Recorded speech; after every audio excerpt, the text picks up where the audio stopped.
یہ سوال ہے، نماز پڑھانے کے لیے امام کی نیت کے الفاظ کیا ہونے چاہیے؟ اس کا جواب یہ ہے، یہ نیت کرنی چاہیے کہ میں اس نماز پڑھنے کی اور امامت کرنے کی، جو میرے مقتدی ہیں ان کی امامت کرنے کی نیت کرتا ہوں، جو اللہ تعالیٰ کی عبادت کے لیے میں یہ شروع کر رہا ہوں، اور اس میں 4 تکبیریں ہوں گی، ہاں جی، نماز جنازہ کے اندر یہ ہوں گی، اور دعا اور تعریف اللہ تعالیٰ وحدہ لا شریک کی، یا ثنا اللہ تعالیٰ کے لیے، درود پاک حضور نبی کریم صلی اللہ تعالی علیہ وسلم کی خدمت میں، اور دعا اس حاضر میت کے لیے منہ کعبہ شریف کی طرف، اللہ اکبر۔ یہ اس طرح نیت ہے جو امام نے کرنی ہے۔ امام نے اپنی نماز کی بھی نیت کرنی ہے، اور جو پیچھے کھڑے ہو کر نماز پڑھنا چاہتے ہیں ان کو امامت کرنے کی نیت بھی کرنی ہے، یہ ہے۔ اور یہ بات بھی ذہن میں رکھیں کہ یہ زبان کے ساتھ یہ نیت کرنا یہ کوئی ضروری نہیں ہے،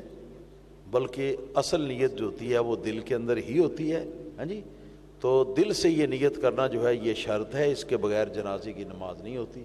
لیکن زبان کے ساتھ بھی یہ الفاظ کہہ لیں، نیت کرتا ہوں میں اس نماز کی، پڑھتا ہوں خاص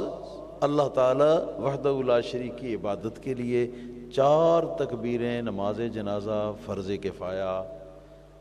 ثنا اللہ تعالی وحدہ لا شریک کی دربار میں، درود و سلام کا ہدیہ حضرت نبی کریم صلی اللہ علیہ وسلم کی خدمت اقدس میں، مغفرت کی دعائیں اس حاضر میت کے لیے، ہاں جی، تو امام ہوگا تو وہ ساتھ یہ کہے گا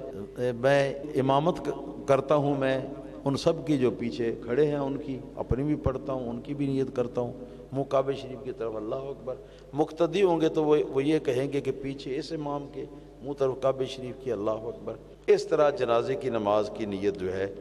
یہ ہونی چاہیے۔ یہ الفاظ جو میں نے کہے ہیں ضروری نہیں کہ بے عین ہی یہ الفاظ ہوں،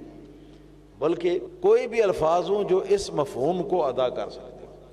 تو وہ جو ہے وہ اس موقع پر پڑھے جا سکتے ہیں۔ اور یہ بات بھی ذہن میں رکھیں کہ یہ عربی زبان کے اندر اگر کوئی نیت کے الفاظ جو ہے نا وہ ادا کرتا ہے تو سبحان اللہ وہ بھی ٹھیک ہے، اور اردو زبان کے اندر کرتا ہے تو وہ بھی ٹھیک ہے، پنجابی میں کرتا ہے یا اپنی کسی بھی مادری زبان میں کر لیتا ہے تو ہر طرح ٹھیک ہے۔